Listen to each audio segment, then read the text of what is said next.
A very beautiful Wednesday morning, definitely, from wherever you are. This is Jalango TV, and this is Bonga Najalas. This is a conversation that we've been waiting for, to at least get somebody to explain to every single person who's been wishing to buy and own property, more so land in this country. What is the process? How is it? Why is everybody being conned left, right, and center? Why is it so difficult for you to get approvals? Where are you buying land in the right way? What is the process? And definitely, there's no better person to handle that questions to us apart from the main man himself, Ruben Kimani, the CEO at Username Properties. Karibu sana. Asante. Thank you so much. Please sanitize bwana. Sanitize. Ruben, niambie, how you doing? Mzuri sana. Yes. Corona inakupelekaje bro? Corona sitasema inanipeleka vizuri. Just like any other Kenyan and any other person in the world, Corona has affected us. But we don't want to complain. Okay. We want to work hard and do something about it. You must wake up and go look for unga. You must wake up and go look for investment. Basically, you must do something. You have to do something. For all of us. But on a serious note, I know there are people who are seriously affected. Either their health, their income, they lost their jobs. We really sympathize with them. You know, they might be going through a hard time, but it's our time to come here and we try to encourage. How did Corona affect the land business? You know, you are into the land business. How did Corona and the COVID last year into this year now 2021 affected the land business? Wait. I remember when that was March last year. Yes. When it came, I think we got, you see, you get almost into panic mode because now you realize all of a sudden something that you never expected just has come, your business might stop. One of the things about investment, unlike the basic needs that you have to buy unga, you have to buy food, those very basic things. We knew it. Investment is not one of the most kabisa. Mtu haezi kuwa anatafuta unga na wewe unamuzia shamba. Sasa you see, it even looks funny. We had to stop everything that we were doing, our adverts, looking for new projects and new properties to give to our customers. Basically, we knew we had just stopped. All right. We had to stay like that. But then we said, there's always a positive thing in every dark situation. We have to look forward and say, even if we are stopping our business, what other things can we be able to do during this time? I remember there was so much time that everyone got. There are those who got into exercise mode. There are those who started. I started running because I realized all of a sudden I have time to do so, which was very hard. But looking into business, we knew we could not do so much. So we reduced our advertisement. Marketing is always the first thing to be affected. People like who are in the media, people like you got affected because now we can't do it. We also stopped buying new projects because it doesn't make sense anymore. We also stopped maybe looking for customers aggressively. Basically, what we did mostly was doing awareness. See, we wanted to give people hope, not to tell you to buy a plot. We wanted to tell you now, the first thing is to sanitize. You have to sanitize kabisa.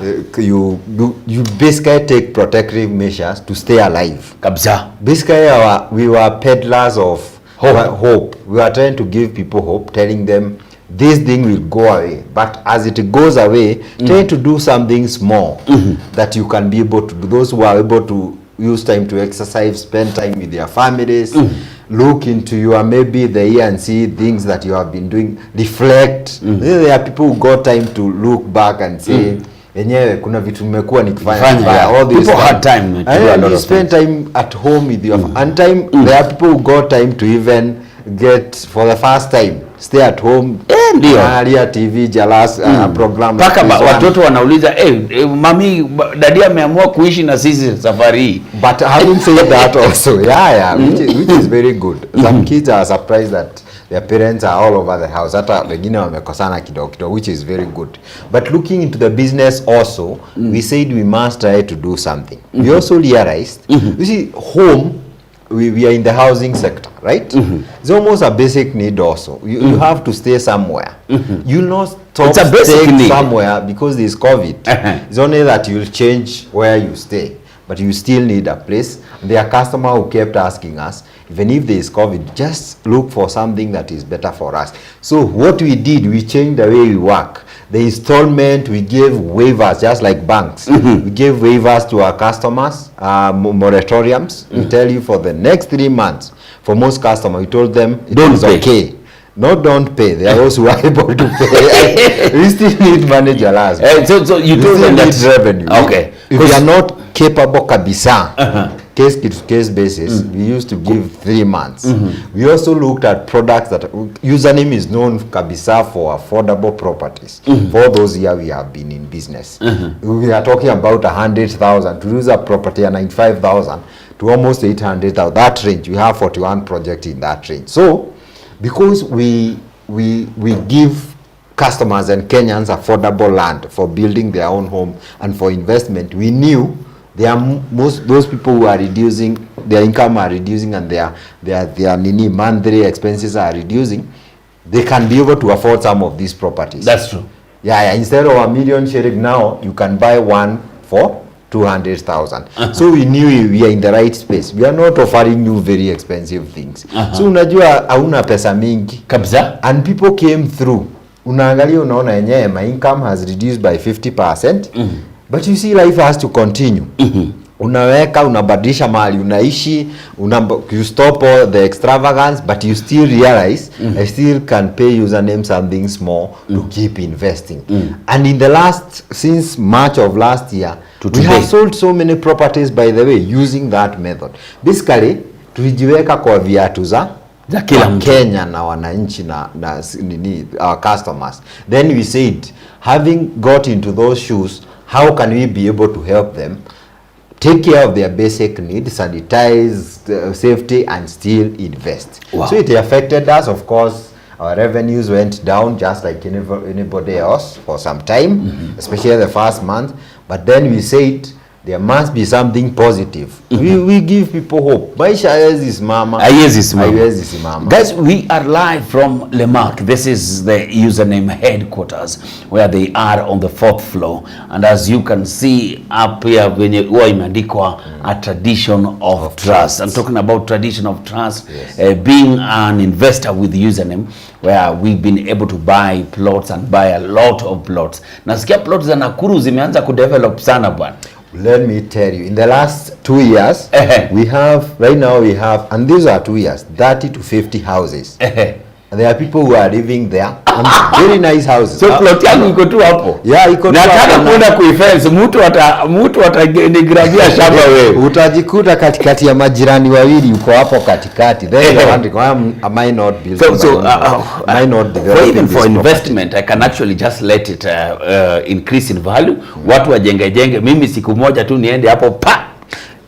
By the way, if you go to like developed estate, like if you go to places like Membre and Kimani, for example, and some places in Gong Road, if you have a plot kameacho hapo katikati, those plots are usually very expensive. Number 2, mtu huwa anatafutwa. So if you are doing, so ngoje tu simu, wewe utagoja tu, utaona watu wakitafuta bana. Or I'll even go build a home in Nakuru. You even go build a home. You need to. I know you have a home in Nairobi, but it doesn't. You can do a holiday home there. Another home in Nakuru. You are a serious man. Now, you see, Ruben, you did not just wake up one day and say that, you know what, I'm getting myself into selling land in Nairobi. Yes. You understand? Yes. Maybe for the first time on this interview on Jalango TV, we could start this journey and you just take us through this journey that is Reuben Kimani. Where were you born, bro? Okay, most people don't know. I was born in Nyandarua. Nyandarua? Yes. Okay. It was a district then, of course. Okay. But brought up in Laikipia. Okay. They are just neighbors there. We used to move in many places based on our parents' work, whatever. My father used to be a civil servant, right now retired. So he moved to many places, but I was brought up in Laikipia. Yes. Laikipia. Yes. And that is where you went to your primary school. Yes. And yes. you where in primary? I have done several primary school. Maybe I should say the last one. The last one, where you started? These primary school have very difficult names. I'm afraid of. Sema tu, inaitwaje? At least Jalas come from Nini. Yetu inaitwa Lake Primary School. Yours has a good name. Yetu ilikuwa inaitwaje? Ilikuwa inaitwa Mungetho. Mungetho. Kikuyu, we don't want to say that. I think for those who know Kikuyu, wacha tunyamaze kidogo. Yes, but Jalas may not understand. Then you went to high school where? I was in Ndurumo High School. Ndurumo, at least Ndurumo najua. At least, yeah. In Ndurumo at least watu najua Nyahururu. That's where I went. Basically, life is very interesting. Of course, brought up in Laikipia, just in a normal African family with those many challenges. By the Jalas na umejaribu tana. Just remember, I'm trying to remember where I have come from personally. And I think your story is more deep and you inspire many people. I think it's good to appreciate that first. As I remember where we have come from. Brought up in Laikipia, a normal African family, a village family. Of course, a humble background, just like many Kenyans, and who are calling themselves hustlers. Just like many Kenyans, school fees was an issue, food, and all those things.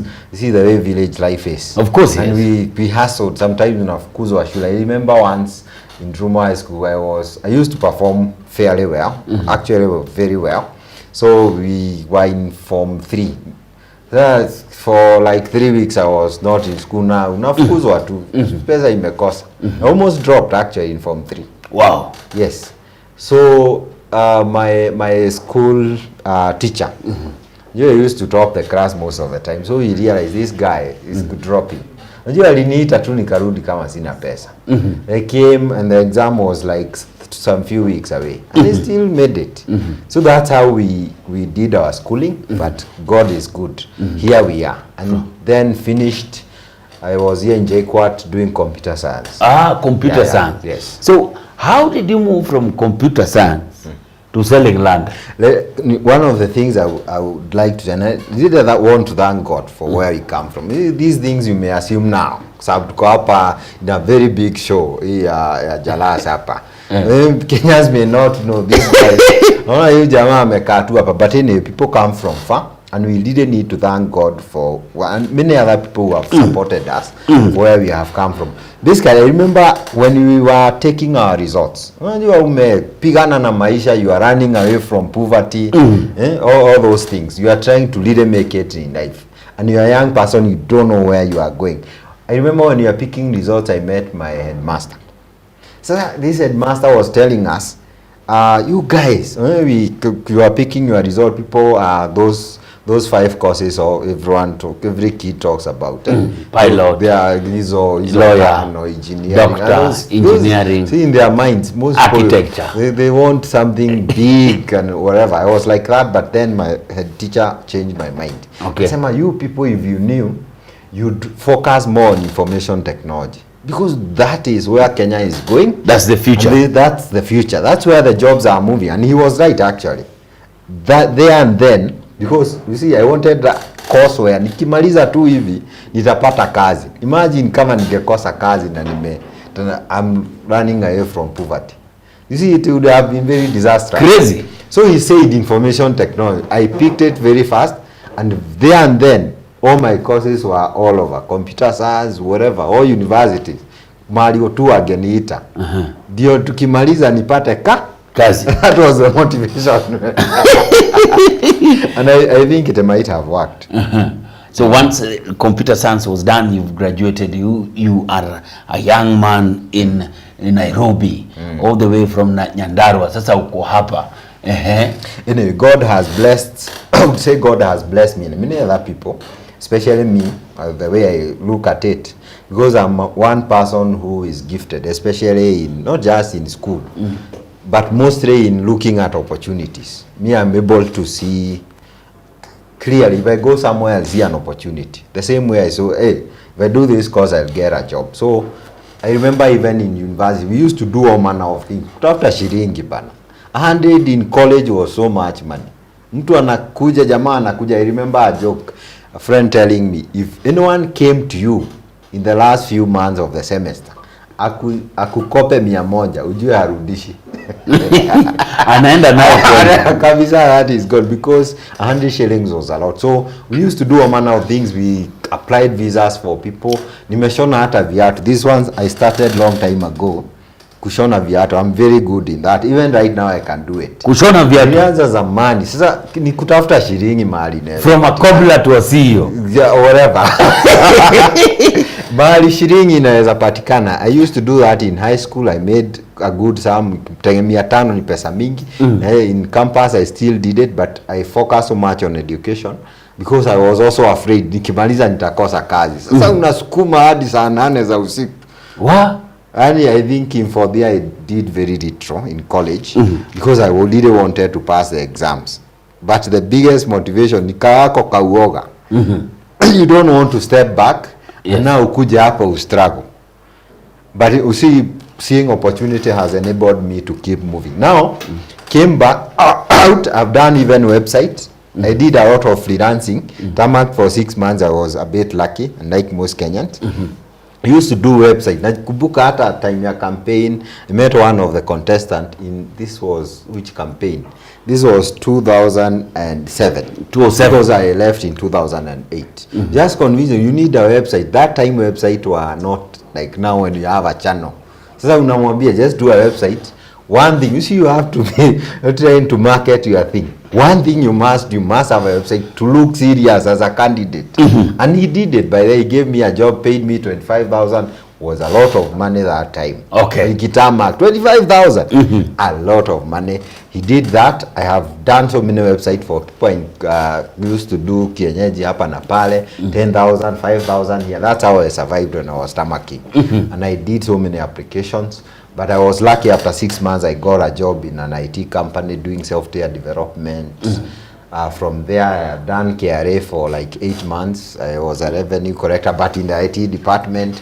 From there I did Safaricom. I didn't want to be there because I felt sasa pesa yote si inatoka huko. So I wanted to be there as people in that port where people are. This guy is looking for opportunity. Tumesema tunatafuta shilingi. So ulifanya job huko pia? Nilifanya job huko. That was my last job. But you see, like I said, I keep looking for opportunities personally. Keep finding out where is the next big thing. You see, that way. I was not so bound by computer science. By the way, I'm very good in that area. I just left for a big job. But then I said, if I look, especially in our country like ours, I used to earn a good salary by that time. So unaangalia, I was trying to invest. You look at your pay slip. Then, and it is good. Then I asked myself, for majority of Kenyans, especially young people like me, sasa hizi ma properties zinauza unaona kwa Citizen TV or NTV or whatever, you see 1 million shillings. And you guys advertise those properties. Then I look at my payslip and realize this one cannot work. And my colleagues, and I remember most of us were young people that time. And then I saw there's an opportunity here. But looking back, I also have a lot of interest in real estate and architecture. I used to say, if it was not the fear of poverty, that time my headmaster said that that's where money is being found, I would have done architecture because that's where I'm a very good artist on the side. That's where I find my passion is. So real estate came as a just I have passion in it and there's an opportunity. Wow. And then I said, all these thousands or millions of young people like me, imagine, mimi niko Safaricom, I had a 6-figure salary by that time and I still can't afford most of the properties in the market. Wow. What about millions of young people? Mtu anafanya nini? They are doing their small business somewhere in Bomet. They have just started a job even with 30,000. And so many people, even right now, people are really trying. I heard we have registered, I think, 60-something thousand companies each time ya corona. Because young people are aggressive. Those people, utapata contract ya 20,000, 50. What kind of property can they afford in the market? And that's where we come in. That's the opportunity we saw, not just me. But there I have Joseph Gitonga, he was around here, and Julius Karanja. Those were my co-founders. Julius, you are with him in Safaricom, and I think most customers know them. They have done a nice job, and I thank them because this ship cannot sail without their captainship or whatever. So that's where we are coming from. Wow. It is, and one thing I would like to say at this time, before I forget, because I know the interview is short, it is very important, especially for young people. I know we are all trying to hustle. Sindio? Kabisa. Mtu anatafuta shilingi. You are looking for opportunities. You are looking to follow your passion and your purpose in life, and you want to work. I would like to say it is very good to have an open mind. Wow. Usiseme sasa mimi nimefanya mechanical engineering. Lazima nifanye kazi. Kuna kitu kama hiyo. This is a different Kenya. You have to look at the opportunity. And one of the things like this Jalas, this is a channel, this is a TV. Yeah. Actually. How old is it? 6 months? 6 months. 7 months now. With, I think I checked 300,000 followers in 6 months. Jalas also found an opportunity. And I believe he is creating an empire. Wow. Then the next Citizen TV or MTV will come from here. But you see, Jalas, I don't think he's coming from a foundation of, he has a doctorate in I'm a graduate in community development. Education is very important. Very important. I would like to say that so that somebody does not confuse. But tena, education should teach you many things. One of the things is open mind and being flexible. So that when you see an opportunity somewhere, usilalie masikio bana. Useme hapana, mimi nilisomea hiki, I must be employed as an engineer, I must be employed, or I must look for opportunity. No. There are new opportunities. Education opens your mind. And gives you a platform to be able to explore many things in this world, to understand it and be able to explore it. Wow. If you understand that, hii maisha utaweza kabisa. You actually and you need to have a good attitude. You are preaching to the converted. Yeah. Just the other day I received my degree. So hapo najua naongea na wasomi. Just remind. How did you guys come up with this name, username? How do you call a company username really? Username. I think that's IT ilikuwa imewaingia kichwa sana. IT ilikuwa imeingia kichwa, but that was not the main reason. One of the co-founders, his name is Julius Karanja. You see, when we met, that was in 2010 or thereabout. That's when the company was registered. What happened first, username was not a real estate company. Okay. So unajua, and this is an advice to young people. Most people don't trust. If you go as Jalango is a big name. Let me use Ruben. If you go to look for a contract as Ruben, most people will not go with you. Wanasema huyu ni nani. But you need a vehicle, a business name or a company for you to be able to get a contract. Government and serious companies work with organized entities. That's why you need a company. So that's why you formed username. Ndio tunapata hizo contract kidogo. Hapa na pale. Za website. So those small things. And it worked. You work with a company, you have a website. Nobody knows how big it is. So. Na zingine ni wewe peke yako. But username is still. So that's when it came. But to explain username, most people keep asking about that. It is us all over. How can you call a company username? The thing is, we have an IT background. That's where our thinking is coming from. But we're also looking for something unique. By the way. Like right now, your Gmail. Everyone has a Gmail. Yes. Kuna mtu mwingine ako nayo.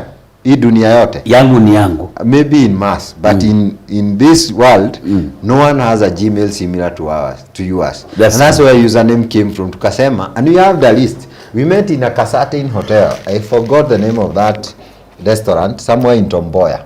Hiyo majioni tulikuwa tunakutana tunakunywa uji, nakula doma and all those things, nakunywa chai. Sasa tukaweka hiyo list. We had very good names. And I think it's Julius who chose this name. No, this is too crazy. Sasa unaambia mtu username na unamuzia real estate. But then we said we want something unique, something can identify what we are doing. But you see, in Kikuyu, they say nyobane kiria letwane bokio. Ati? Letwane bokio. Peter Clear. What does that mean? You know, Peter Clear is my guy. He's a translator. He's my translator. vijana wameishi town bana. Vijana wameishi town. You see, a name is just something to help a kid grow. That is what basically it means. Just to translate for many Kenyans and people in diaspora. I know they are my customer in diaspora who are watching. So they say return a book. What I mean is just to make a kid grow. Username is unique. You can't have two usernames. They will the just call as password is okay. You also password to your property solutions. Affordable and the people call you password. Yeah, very sana. And we are the password to investment. Kwanza ya shamba. This is password. So username, a tradition of a tradition. We wanted something unique, and how are we unique as username? And that's where I'm going. We said the first thing, we realized majority of young people cannot afford land in Kenya and real estate. That's true. And that is what we came to say. People keep asking. And if you're in business, you'll be asked, what problem are you solving? But before I get lost in that, we said it should be affordable. That's where we came in. And we realized most people, even people who are established, also want affordable properties. Number two, we said in this market, na tutaongea hiyo maneno, watu wameibiwa sana. And it's not a joke. Hata sisi tuliibiwa mahali. And it's not, so we said we want to be a tradition of trust.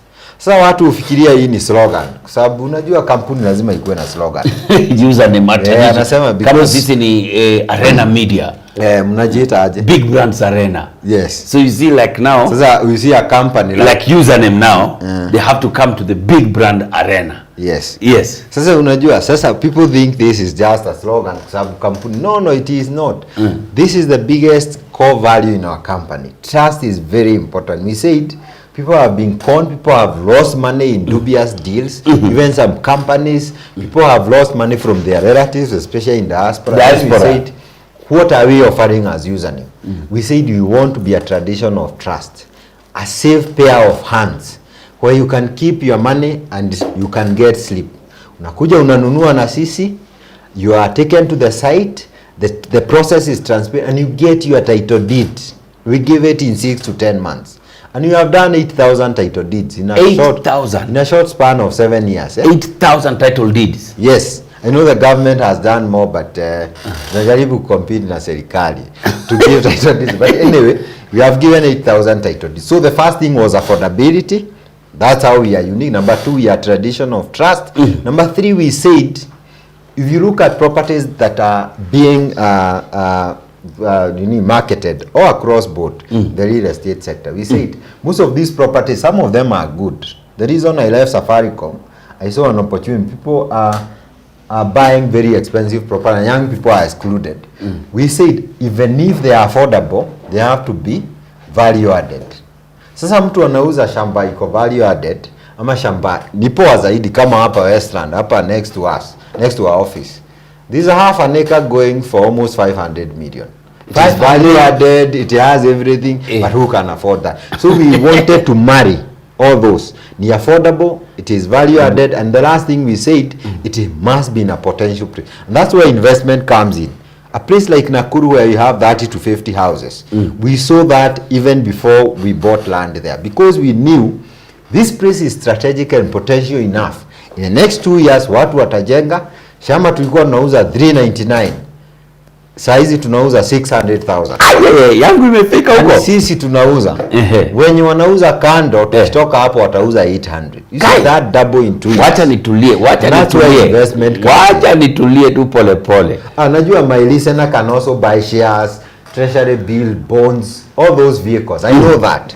But land gives you the biggest return, and it is safe as long as you get the right people who you are investing with. Wow, big shout out to everybody who is watching that, saying this is the most amazing information that we've been waiting for.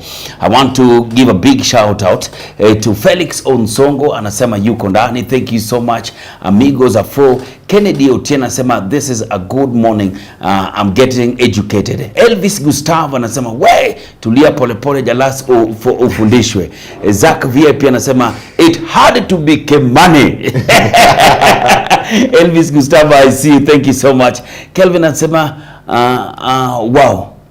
Anasema wow. John Obela anasema nice interview. I like the name username. Thank you so much. Leo anasema tumeanza mapema interview leo and I love it. Niko fine sana, thank you so much. Kefa Mwadaga anasema this is so inspiring. Engineer Matata anasema awesome conversation there Jalance. Lawrence anasema yuko ndani. Hills Mark Jaseme anasema very very inspiring. Keep on talking. Joseph Musau anasema yuko ndani and we appreciate you. Lame Kosebe anasema tupe hiyo connection Jalance ya username. James Muya anasema wow, this is so nice, thank you so much. Nick Thigio anasema I need one immediately. Joe Cisco anasema awesome insights, thank you so much.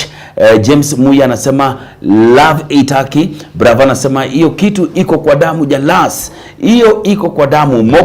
Moguda Jackson Onyaga anasema very educative today. Sharon Mzana anasema I need this information, thank you. Alafu naona Paul Bola anasema encouraging. Rap Mashamba mwenyewe pia kuja hapa nunue shamba. Hey. Very educative, congratulations guys. Kevin Wera anasema niko ndani from Qatar. And by the way, the guys in diaspora, yes, we actually need you to be investing back here at home. I was just looking at the numbers and amount of money in billions that was transacted with the team and the people from diaspora. You guys brought in revenue than a lot of any other sectors. So yes, many sectors. And if you want land in Kenya, there's only one trusted people who can give you that land immediately, and that is Username Properties. Now, how many projects have you guys done? Good question. Over the last, since 2013, we have done 41 projects. 41 projects? Yes, right now.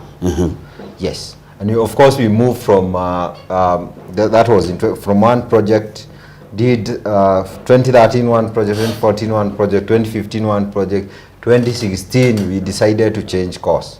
We became more serious. I actually left employment in July of 2015. Of course, just like, and I would like to say this because I know there are people who keep asking this question. I left employment in 2015 in July, but of course I took so long to resign. You have, if you are planning to venture into business and you have stable employment, you need to be a bit careful.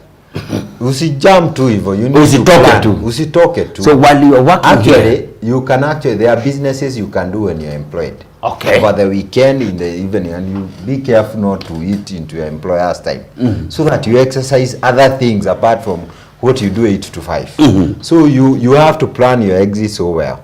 But there is also procrastination. You have to balance between procrastination and also planning yourself. You see, over-plan, okay, so that you don't waste so much time. I want to encourage someone. There are people who can do wonders in this world, but they are stuck somewhere, thinking that that's where God put them to be. And it is very wrong. Wow. So you just need to prepare your way. But you also need to understand how you are created. There are people, just like the way, there are people who like Manu and Arsenal, right? Sindio? And Manu are on for top. For no reason. As we talk right now, Manu are on top. After 40 months. I knew you had to remind people that. What I'm saying, you like Manu, but hawakulipi, sindio? Kuna kitu wamekulipa? Hawajawai nilipa. So what I'm saying, there are things you like from the heart. That's true. And that's how passion works and purpose, right? Kuna kitu iko kwa roho, inakusukuma. So there are those who are meant to be entrepreneurs. Na pengine ameajiriwa mahali. And they know themselves. You that thing keep pushing you kila wakati. If you are like that, you need to plan your exit. But there are those who don't have, just like the way I may not like Arsenal or Man U. Kabisa for no good reason. You don't like entrepreneurship. Focus on the line where God puts you in. Ukijua I'm supposed to be in the corporate sector, sukuma hiyo kabisa, utaweza. I was surprised when I saw the salary for Oigara, this guy for KC. Oigara, yeah, 300 million. I was asking how many businesses make 300 million in 1 year. Na hiyo ni salary ya mtu mmoja. So lazima ukuja kwa biashara utengeneze pesa. I keep saying that. You can focus in your corporate job and make 300 million like Oigara. I know there are few people, but if you are focused, you can make it. So we have done 41 projects. They are all over the country. You have projects in Nakuru. Yes. You have projects in Kitengela. Nini Ngong. Yes. Ngong, we have projects in Konza. In Kagundo Road. In Kagundo Road. We have projects in Naivasha. Of course, Nakuru. Very big. We have projects where else in Magadi Road. Some of them are sold out. All right. For the listener, before we forget, it's between 200,000 now to 800,000. The lowest you've ever sold a plot was how much? 95,000. 95,000. I remember that time they had just released iPhone 6. iPhone 6, iPhone 6. So iPhone 6 was more expensive than our land. Yes. Na watu walikuwa we used to tell people, please wachana na simu kwanza, kuja ushikie shamba. And that was a project where? This was in Magadi Road. Oh, Magadi Road. Oh, sorry, it was in Namanga Road. Namanga Road. Yes. And it was 95,000. 95,000. For your 50 by 100. Yes. As you speak, how much is it now trading at? About 300. 300,000. Yes. Wow, it has that's like 200%. Yes. We have another one in Gong. We are selling for 149,000. Okay. The project we are selling right now is going for 799,000. 799. Yes, there is a tarmac that came in. The area is 40 kilometers. You can imagine. That is like how many times? That is almost like 3 to 5 times the value in terms of capital gains.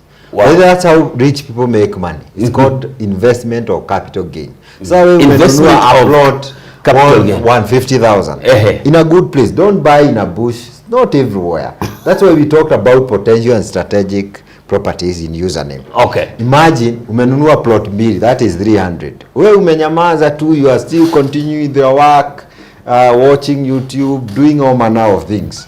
Then after 5 years, your property is worth 3 to 5 times. Na hujafanya kitu yoyote. You can go back and sell it for 5 times. That's how money grows. Wow. When you are asleep. And that is real estate for you. Wow. That's why we are here as username. Yeah. Now, there's something I've always wanted to ask you. Anytime we go to the on-ground activations, yes, to see land, to meet people, you always involve the local chiefs, local community in buying land and everything. Yes. Why is this very important? Well, let me tell you, Jala, this is one of the biggest risk in the real estate sector is fraud. Fraud. Actually, is the biggest risk. I will tell you for a fact. Watu wameibiwa. And of course we are not an exception. And we know this from the beginning. Unajaribu kukanyanga hivi, especially for people who are getting into the market. You have to be aware of this. Not to run away, but to manage the risk. I usually tell people one thing. Any market where people are flooding and wanna like if you were to announce a game between Arsenal and Man U today in Nyayo Stadium. Si watu watakanyangana kwa hiyo mlango. Tickets zitaisha immediately. No, they say no one kicks a dead dog. What I mean, no one will fight in a place where there is no honey or milk. Basically, hakuna mtu atafaitia kitu hakuna. That's real estate for you. The reason we have a lot of fraud in real estate is because there's milk and honey. Kabisa. Yes. So what I'm telling you, if there's milk and what you need to do is to manage risk. Not run away. Wow. So tuliingia unakanyanga hivi wewe watu wanakutoa viatu. You know, in 2016 when we decided to become serious with real estate, we lost 5 million just like that in one of the deals. But of course from there we learned so many things. And that's why you are asking about why we involve area, local chief, pastor and all that. I know I'll cover step by step on how to buy land very fast. I hope we'll have time to do that and I'll explain to you. But the reason we do that, we do a lot of due diligence in username. Okay. Tulitolewa viatu in 2016. 5 million. Just paid a deposit. There were 2 titles. It is a long story. And you are still, we pursued behind the scenes, court cases and all that kind of, but we learned a lot. And from there going forward, it is very hard to steal from us. That's why we do all that manner of things. Because you also want to cover the investor and the customer. Kabra, ukikuja username, we are masking so many problems from you. Basically, we are covering you kuna mashida tunapitia huku nyuma, we solve them every day, disputes nini, title nini. But if you do it yourself, you don't have the capacity that we do. And that's why we ask you to come. Your tradition of trust. We'll do everything for you. Let me ask you, when you're talking about everything, yes. If let's say you say land is 95,000, yes, like the land that was in Magadi Road, yes, Namanga Road, yes. What does it cover? It covers the land. Yes. It covers what again? Haya, very good. We say it is all inclusive. It covers everything for the sake of this discussion. What we mean by everything, it is the cost of the land. All right. The lawyer's cost, the surveyor's cost, the fencing that we do as a standard in all our projects. We put a gate, we make roads inside. That's why we say it's value added, na ni bado ni affordable. Then we also cover the cost of title deed. We'll not call you, na nimesikia watu wengi, my agents, bulk buying companies, wanakupigia simu, sasa Jalas, sasa umemaliza kulipa shamba, si ndio? Then unaambiwa, now we need you to add 50,000. Kwanza kuna ingine nasikia, nasikia kuona beacons is 5,000 or 10,000. See all those man, we don't do those things. Ati kuona beacons too? Kuona beacon for some land buying company. So what I'm saying, we cover everything. Sasa wewe unajileta, tunakuonyesha shamba, and even our site visit are free. Wow. Yes, tunakupeleka free so that you buy without coercion, in comfort. Kila kitu we cover everything for you. Na title inakuja na jina yako, Jalas. Ruben, ebu nikuulize. What makes your land affordable? Or for lack of a better word, cheap? It is not cheap. Well, let's say affordable. 95,000. It's affordable but not cheap. Basically, we have a research team in this company, this organization. So that team, what it does, their work is to identify places within our urban centers which are going to grow very fast. And this is what we do. We ask ourselves, Thika Road, and some places in Kiambu County, where were they 10 to 15 years ago, for example?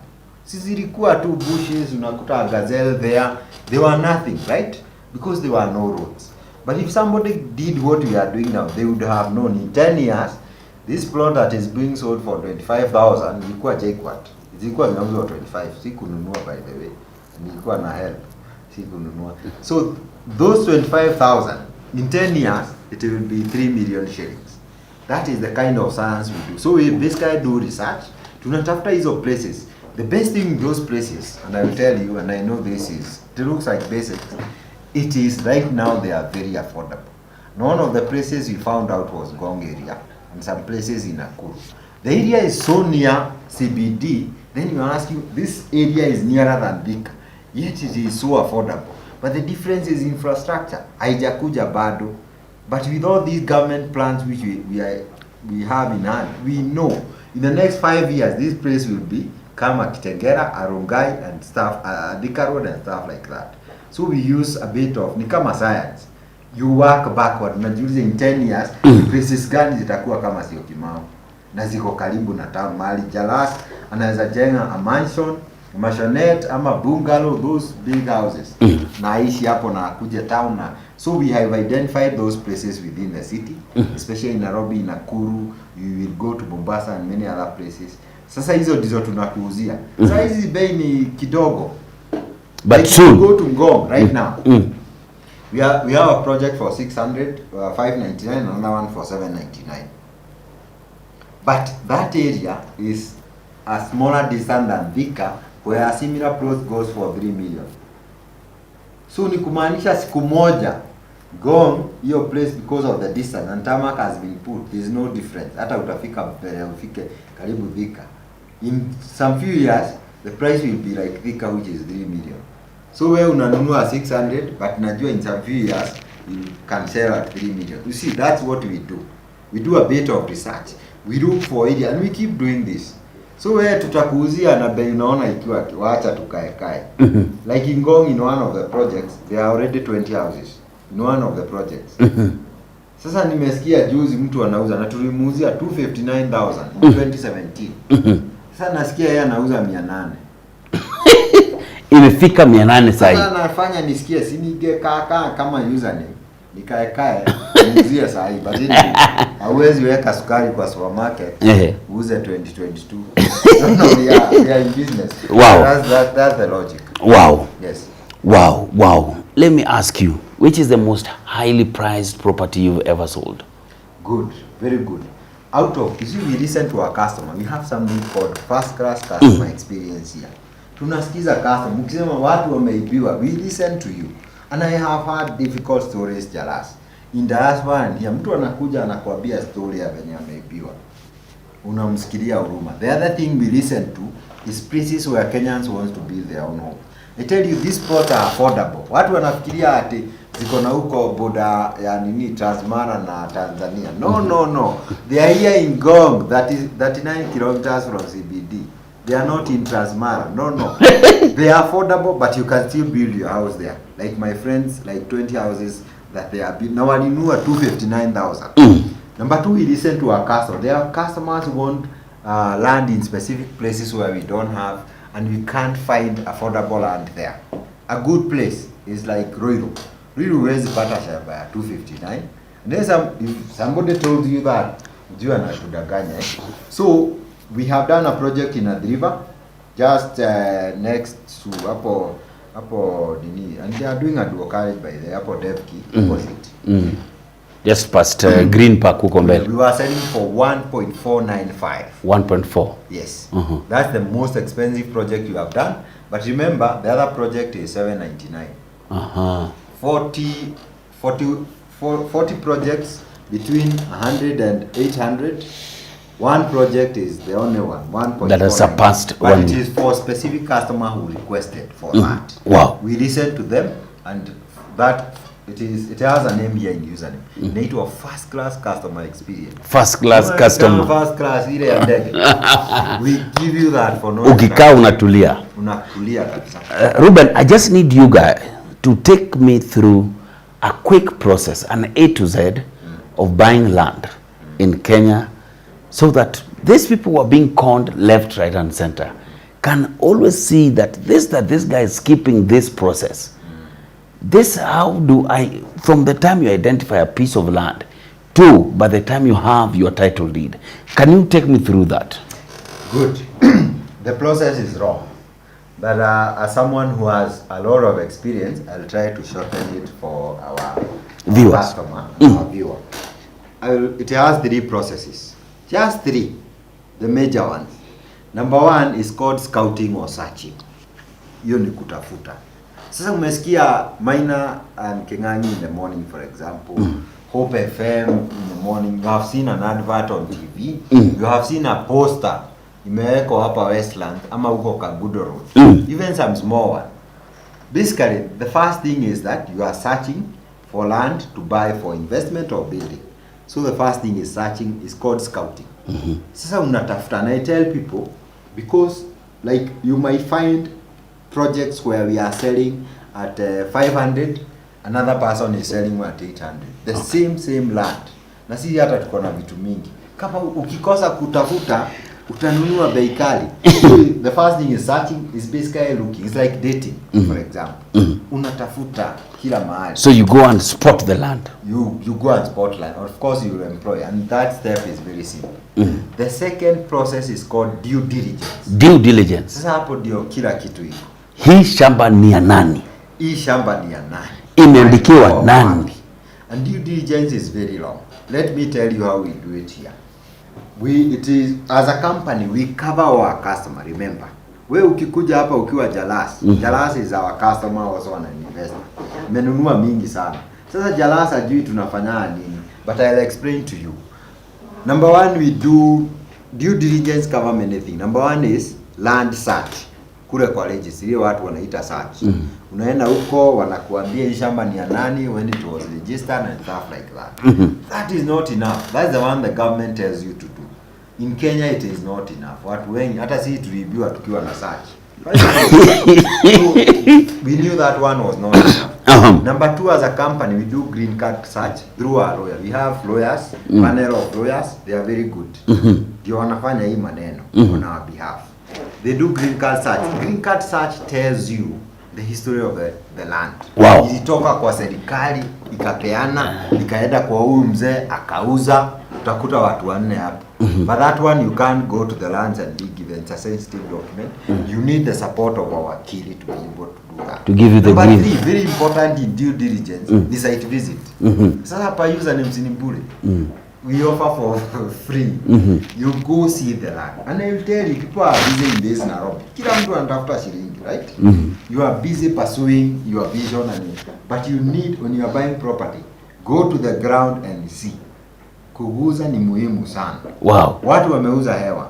Unalipia tu hapa Nairobi kwa desk na unalipa halafu ukuta kule. Huko kwetu nyumbani watu wamenunua halafu nakuta hiyo shamba iko Narok. Wow. Yes, I have many stories. Sisi due diligence yetu huko mtu anakuuzia water hyacinth. Kabisa unajua anapiga picha ya lake anakuambia shamba ndio hii. I by the way I had that. Yeah, it is very true. Kuna mtu nini but not verified. Kuna mtu alionyeshwa nini dam ikiwa imekauka. Yes. Wacha imemea. No. Wacha mvua ikuje. Sasa akanunua shamba. Alafu by mistake mtu akamwambia waende wakaona wakati kunanyesha. Wow. I think they used a boat. Now now you don't want to be in that situation. So tumesema juu ya land search, green card search, site visit. Site visit. Tumesema ni bure. Site visit. Hata kama kuna mahali kwingine wana charge, just pay to go and see that land. Just go and see. Mahali iko, you see the contours, kama iko na mawe ama haina, whether the right size, whether there are disputes there and stuff like that. That is part of due diligence. The other thing is who is selling to you. And I'm telling what username does. It's so detailed. Who is this person who is selling to you?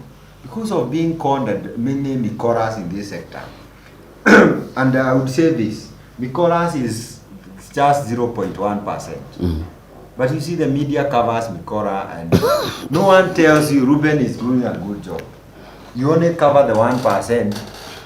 Every market has a madman. A mad person. And mad people in every market is less than 1%, right? But that 1% should not discourage you from going to the market. That's true. So as I say this, don't be discouraged.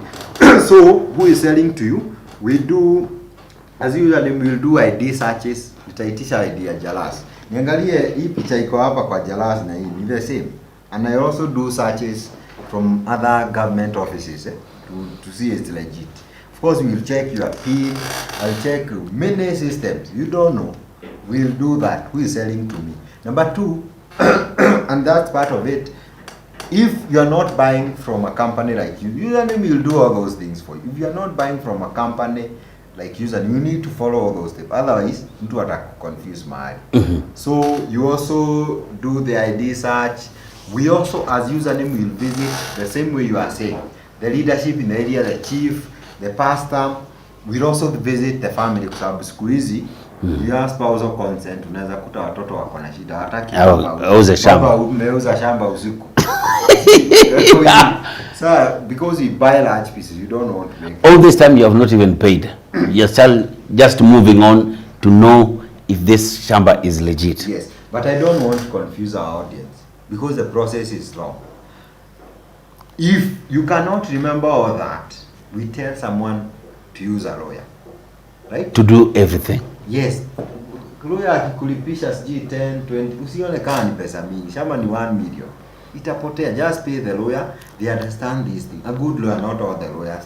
Conveyancing lawyer will understand all these things on your behalf. But it is good to educate you so that hata ukienda kutafuta lawyer, unajua what you are looking for. Wow. Namwambia nataka unifanyie search, all those green card, if it's possible. But in due diligence, we also tell people, and that's why people come to Username. Sisi tunakucover hiyo maneno. We have like a panel of lawyers who work for us. Yes. Who do all these things for us. Sasa kazi yako ni kubwa. So your biggest work is to vet the companies you work with. Wow. Hiyo company inapeana title. Kama ni kampuni ya kujenga nyumba because you have had problems, go to the site. Out of 10 projects that they are saying the website, tembea 3 uone kama wamejenga. Kama wamefanya 1 out of 10 hapo kuna shida. Maybe they should do 5 out of 10 because this is how the market works. Also, don't expect perfection, by the way. Kuna mtu akiona mtu amesema username ni mbaya mahali kwa blog. Hivyo tu, na ni pengine ni mwenda wazimu mahali aliamka. Don't follow that. Do your own duty. Enda kwa shamba ujione. So wow. I was saying, and this is very important, vet the companies you are investing with. Just check. Enda kwa site. Usiruke hiyo process. Enda kwa site. Uone wamefanya hii project. We keep updating the titles we are giving. Those 8,000. Na saizi utasikia 8,000 people are a lot. Ukienda Nairobi mahali watu wameketi, pengine utakuta mtu wa user ni mlako na title yake. Wow. So that's the impact. So the last process, na nitarudia tena, I recap because we don't have so much time. Yes. The last process is documentation. Documentation ni mahali tunabadilisha jina ya title ikuje jina ya Jalas ama jina ya Ruben. So there is a lot of paperwork involved. Usasign agreement, utasign offer letter for username, usign agreement, it's a legal document, usign transfer documents, inabadilisha jina yako. Kuna kitu inaitwa consent. I will not mention all of them. Inaitwa documentation, and our lawyers does that for us. And that's why I'm saying utahitaji lawyer tu, sababu lazima stamp.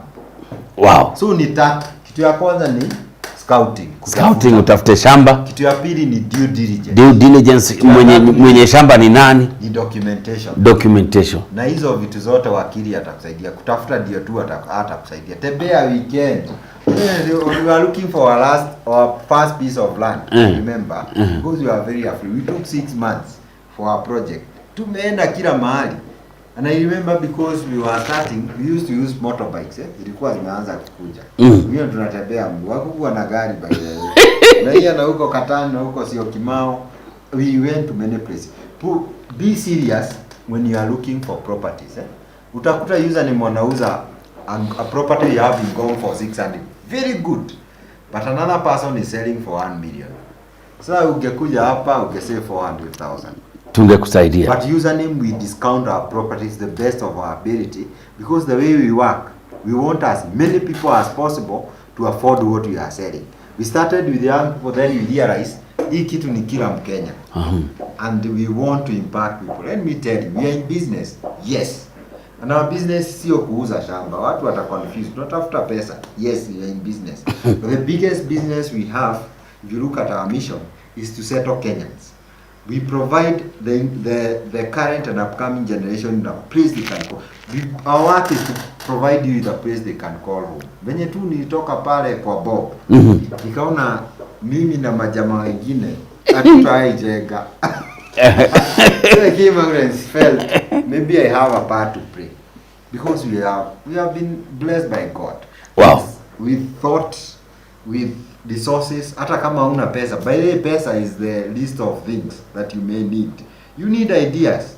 Wow. I don't think you needed money to start this program. It's just an idea. A lot of an idea. An idea. Very important. And of course, implementing that idea. Sio kusema tuko na idea lakini tuko na hapa kwa mtana hatufanyi kitu. I think it is important. Kennedy Tamba anasema, good people, please listen to the advices being offered here. Free and make a choice. Thank you so much. May the key driver of this appreciation is because land is appreciation, because land does not grow but the population is growing. Thank you so much. True. Anasema hapa Nairobi utauziwa maiti iko high, hapa tu Lithuli. We don't joke in Nairobi. Oh, all right. All right, alafu you need a lawyer, you need due diligence. Let us all turn our land. Okay. Ujamaa anaandika nini? To concrete, to import food. No, you can actually buy land and do agriculture in it, right? Kabisa. Yeah, right. Thank you for the free. Nyauke says, thank you for the free advice. Keep it up, Heavy J and Ruben. Thank you so much. Wow. How can I be convinced to what you are saying? If what you are saying is right or is happening, how can you be convinced? Of course, username are here always. This is their head office at Lemak. You can always come and ask all these questions that you want to watch. Over 600 people are watching us live this beautiful afternoon, and we thank you so much. And I can actually tell you, this is not one of the most popular interviews, yes, but the most insightful. One of the things that you will ever need again and again and again, definitely, is land and owning a place you can call home. I want you guys who are here today, everybody who's watching, over 600 of you guys, that you must come and now call other people when we post this interview to watch, to anybody who is planning to buy land, planning to settle and all. Guys, now at Username, there are so many things that always happen each and every end of the year, and this is the third year I've been with Username, and there's always customer appreciation. Take me through that before we do this quick draw and see the people who've won, customers who've won a chance to travel and be able to enjoy during this January or whichever time they will decide to travel, and why you do this customer appreciation. Thank you, Jalas. I'll answer the first question about customer appreciation. We talked about first class customer experience. Okay, first class, unaletewa juice, right? Kabisa. This is a very good service, right? That's the kind of service that we want to give. So we appreciate the efforts of our customers. People save for many years. They borrow money from banks and circles. They do all manner of things. Wanajinyima. And you want to appreciate that effort. And people work hard for this investment. So we have every year, we usually appreciate our customer during Christmas period. Tumepeleka hata customer Dubai. Nyingi saizi COVID imetuweza. Yes, we have taken customers in Dubai twice. We have taken many to Mombasa, Masai Mara, and many places. And we were giving vouchers in December. Some of you might have received. For everything you purchase, we give you a voucher. Unaenda una shop, unasikia vizuri. We have done a lot, and we keep doing this. Not just during Christmas, even many other times. Unaweza kuta Valentine kuna kitu kingine. You just need to keep investing with us. Not that you cannot buy those things for themselves. Hata wewe nikupatia angashi utasikia vizuri kabisa. It's just our way of telling you we really value and celebrate you. We appreciate. That's why we do that. What do we have here today? Now, we have customers who will be able to work with. I can see all these guys here. Yes. So koroga tutoe. Okay. So this time you have a choice by them. So these guys, how many guys are we picking? We already have given vouchers. All right. Hata wengine wako hapa ndani washapokea vouchers. Washapata voucher. Wengine washapata vouchers. So this is on top. Sasa tumeweka kwa draw tuchague wachache kwa sababu pengine hatutaweza kupeleka kila mtu. Okay. Koroga. But just before you do that, there's something I wanted to mention.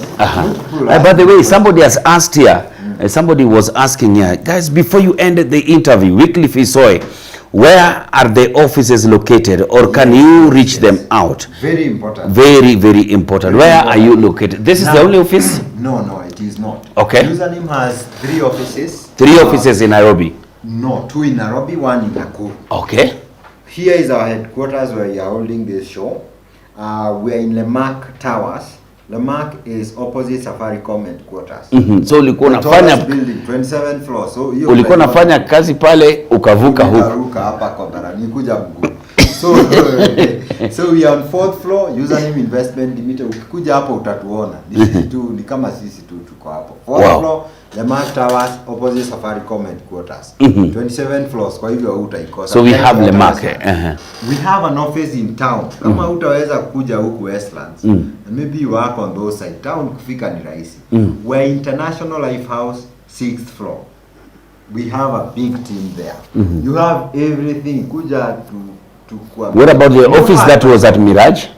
We moved to the Mirage office moved here. Yes, we moved to this is our headquarters, and it's way bigger and way better for our customers. We have an office in Nakuru also, Assumption Center, next to the Catholic Diocese building. It is next to, I think, Christ the King. It's a Catholic building. Alafu iko opposite St. Mark's University. St. Paul's University. St. Paul's University. Iko tu hapo. Tuko 6th floor. Tumeshika? Kabisa? sorry, tuko fourth floor. Fourth floor. Assumption Center fourth floor. You find username there. Tutakuhudumia. Hizi maswali zote tutakujibu zote sawa sawa. But you can also call our numbers. But in Facebook, bali tuna live stream saa hii na hapa Jalas, we have the biggest following in social media among real estate companies. Half a million followers in Facebook alone. So ukiuliza swali hapo itajibiwa bio sana. Haraka sana. Haraka sana. So you can ask there, go look for username, red and green in username. Username username invest in Twitter, in Instagram, look for username property. Utapata uliza maswali. You can even call our numbers, which you can give here 0725 000 222, 0725 000 222. But I also wanted to say, we have projects going on in Go. Okay. Walikuwa wameuliza hivyo. Going for 600,000, kuna 800. Hiyo ni Go. Utajenga nyumba yako ya kuishi, inakuja hata na borehole water. We do all these things for you. Na hatuongezi pesa ingine. We have another one in Nakuru. Okay. Iko na 30 houses. Watu wanajenga kila siku. 600,000 comes in a borehole, tutaweka fence, tushatengeneza barabara. Hamptons, eh? This one is called Springfield Phase 4. Springfield Phase 4. Yes. And it is even with COVID, because of demand, is 90% sold out. What? It's a big estate. It tells you the jewel, the diamond or the wacha tukoroge. Sasa ni vizuri niambie na tuko na projects zingine Konza, kuna nyingine Kagudo Road. The price is between 100 to 800. Tumekava kila mtu. Now, by the way, for young people, this is a group, this is where I have been for a long time. I'm slowly moving away from that bracket. But I'm still young. Kama hutaweza peke yako, watu wanashikana pamoja. Title tunaweza weka hadi watu 5 kwa title. Shikaneni pamoja, mkuje mkue pamoja. Mnaenda bio bio. Na unaweza enda hata kwa sapa upewe road. This is a, you see, where there is a will, there's a way. Sasa kama unataka these ways, na username hata tunakwambia bure how you can be able to. Hii Nairobi inataka akili. Akili. Yeah. Inataka akili. Ukiwa na akili utaweza. Correct. I think we can now reward our customers. Yes. 3 guys, eh? Yes. Alright. Nimebeba mingi, ni mwage, nimebaki na moja hapa. Wacha tuone ni nani. Huyu anaitwa Daniel Ibro Abdi. Daniel Abdi. Daniel Ibro Abdi. Yes. Daniel Ibro Abdi. Wacha tujaribu kumpigia tuone kama tutampata. Daniel Ibro Abdi.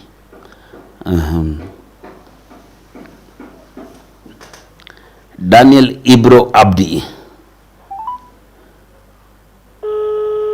Ndio hiyo kabisa. I hope ashike kabisa. Haya.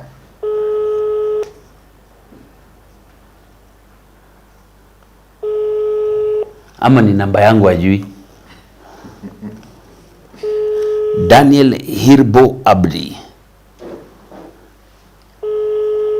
Huyo tutamwekea tu hiyo yake, ama kijaribu kupiga atatupigia, si ndio? Tukoroga tuchukue ingine tena. Unajua mimi nachukua mingi pamoja, alafu nazimwaga. Nashika hii hapo. So watu wanaenda either Mombasa.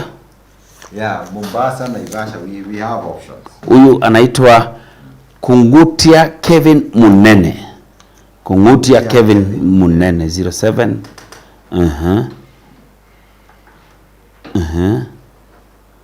Kungutia Kevin Munene. Hawa ni watu wamepata title deeds zao kila mtu. Kungutia Kevin Munene. Yes. How are you doing, my brother? Very well, man. Mimi naitwa Mzee Jalas mwenyewe. Tunakupigia kutoka username baba. Username, yes. Unajua username? Napajua vizuri sana. Unapajua vizuri eh? Tuko live saa hizi. Na nimekoroga. You're one of the winners. All right. Wenye either utaenda Masai Mara au Mombasa. Ama Mombasa. Your aro atakupigia. Okay. ata organize venye utaenda safari yako. Sawa? Nashukuru sana man. Thank you so much for investing with username. Ruben ako hapa. CEO yuko hapa. Bwana Kevin. Jambo. Tungetaka kushukuru zaidi. Okay. Tuseme tumefurahi. Umeweza kuinvest na sisi. Yes. It's a show of trust with us. All right. And our party is just to appreciate, celebrate you, say we value you. Yes. Tumefurahishwa na kitendo chako na to encourage other Kenyans also Okay. to invest and maybe to come to username investment. All right. I very much appreciate as well. Yes. Your trusted home of trust. Home of trust. I'm very glad and humbled to hear that. Yes. And I want to wish you a very happy new year. You too. Karibu sana. All right. Asante sana boss.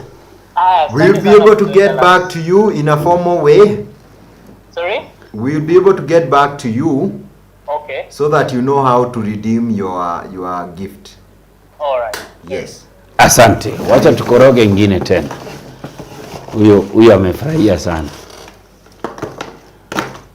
Aya, tuko na huyu hapa. Hii koroga ukiingiza mkono vibaya. Huyu anaitwa Geoffrey Wangeshi, Waweru Wangeshi. Huyu ako Amerika. Amerika wameamuka sahi. Wacha tuone. Wacha tujaribu. Huyu yuko Amerika. Wacha tuone ni saa ngapi. Saa hizi Amerika ni kama saa 1 asubuhi. Ni 6 asubuhi. 6 asubuhi. Mama yangu huyu atamuka kweli. Tujaribu tu tuone kama itaweza, kama ataweza tutaweza kumfikia baadaye. Atapigiwa tu baadaye. Watu wana invest paka Amerika. Tuko na wengi sana. Ehe. America peke yake, all over the world. Na wamekuja hapa, wengine wamekuja hapa nyumbani. Yes. Na ako Texas. Huyu ama amelala jamani. Ako Texas. Tujaribu.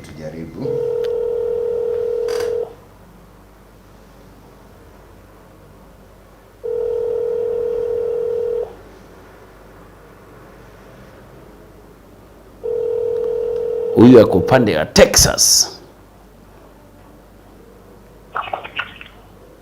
Hello? Good morning. Morning. My name is Jalango. I'm calling you on behalf of Username Properties. Hi. Yes. We are live on Jalango TV and we are live on Username Properties. That is on Facebook, YouTube and everywhere. Yes. And I'm with Ruben Kimani here, who is the CEO Username Properties. Yes. You're one of the winners of our holidays, December holidays, and you are in America, Bwana. Will you come? Well, I was there last week. You were in Kenya last week. Yeah, and I went to, I was in Malindi, so, and then I came back. So what we can do, since you've already gone back to Texas, Yes. we'll keep for you your holiday, Yes. and you'll be able to utilize it when you come back here. Are you sure it'll be available? Yes, okay, Yes. Talk to the CEO. Bwana Ruben Kimani is here. Geoffrey Waweru, hebu ongea na. Hey, Bwana Geoffrey. Yes. Hey, good morning. How are you? Pole, pengine tumeweza kupata mahali pabaya, ni asubuhi na mapema. Hata niko kwa barabara na huku. And it's very good to hear from you. We are doing our draw today. And I'm glad you just won one of our holidays. It's just a way of appreciating you being our customer, especially from Diaspora. We are happy. Among the many, I'm glad one person from Diaspora among the many got a holiday. And because we understand you may not be able to redeem it right away, when you are available, even if it's after like 1 year, we still give it to you. It's just our way of appreciating our customers. Of course, people work very hard, especially in Diaspora, and our customers look for money all over to be able to invest. And coming to us and trusting us is not something small, and we really appreciate that. It's just our way of thanking, appreciating and of course saying God bless you. Thank you so much. So we'll get back to you officially, maybe via email, and maybe your relationship manager will also tell you how exactly you'll be able to take care of that, and then we can be able to move forward. But thank you. God bless you so much. Thank you so much too. Thank you. Ako Texas. Texas ameshika shamba yake huko na amejishindia trip yake ya kwenda upande ya either Mombasa or Masai Mara. And definitely they will travel with the Tripigo tours. Mombasa, Masai Mara. Whatever they will travel with the Tripigo. Wewe usipatie mtu mwingine biashara wewe. Usijaribu hiyo mambo. We will not talk about anything. They will travel with the Tripigo tours. They will travel with the Tripigo tours. Kabisa. No, I'm not fixing you. I think we can also try Abdi. We try Abdi. One last time before we close down. Yes. Let's try and see. Bwana, I can't be here putting you live here on my TV and you don't want to travel with my tours company. And I have the best offers, by the way. Unajua hivyo? Yes. So lazima wa travel na Tripigo tours. Yes. Kabisa. Picha clear, abu weka picha ya Tripigo tours hapo. Daniel Hirbo Abdi.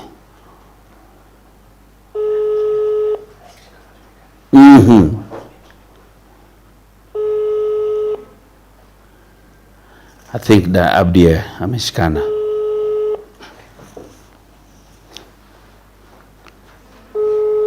We'll try and reach him, and maybe the arrow will reach. Yes. We'll reach them out. But Julius, Ruben, yes. I want to take this opportunity to thank you so much for inviting us here at Username. Yes. And I want to categorically say that I've invested with you guys. How many plots now?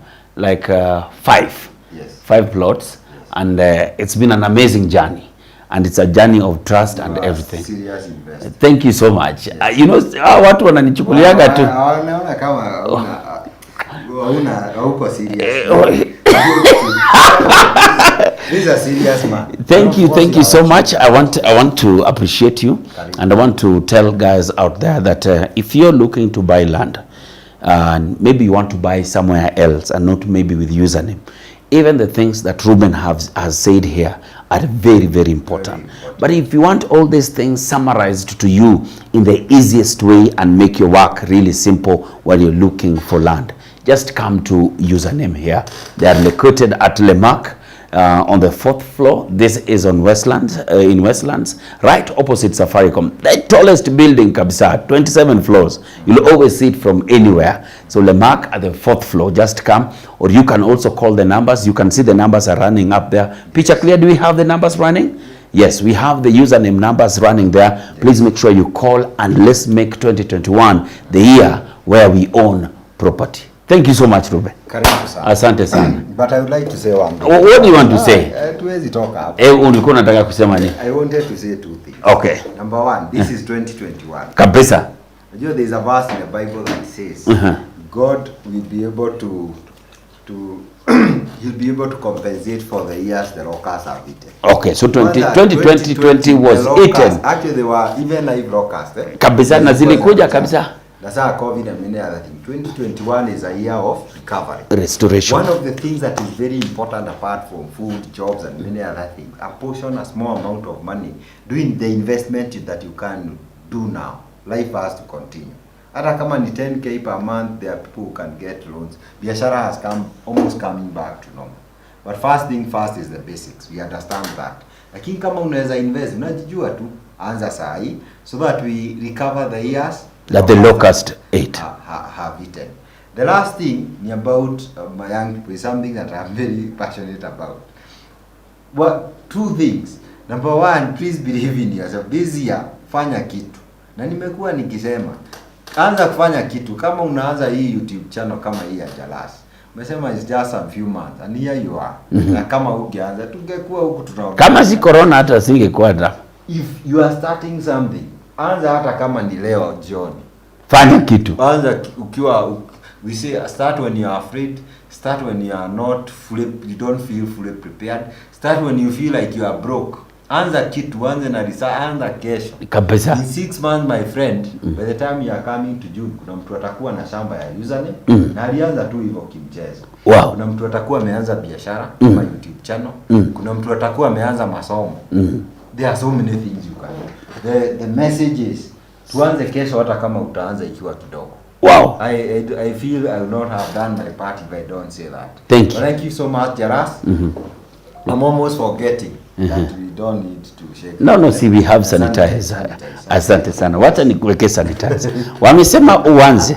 Hata kama na mwezi mmoja utakuwa na jela. I also like to say God bless you so much. Thank you for giving us your time, your audience. Yeah. We hope Jalas will invite us again to come and educate all of us. Yes. Kila mtu tunataka afaulu hii maisha. Thank you. Asante sana. Asante.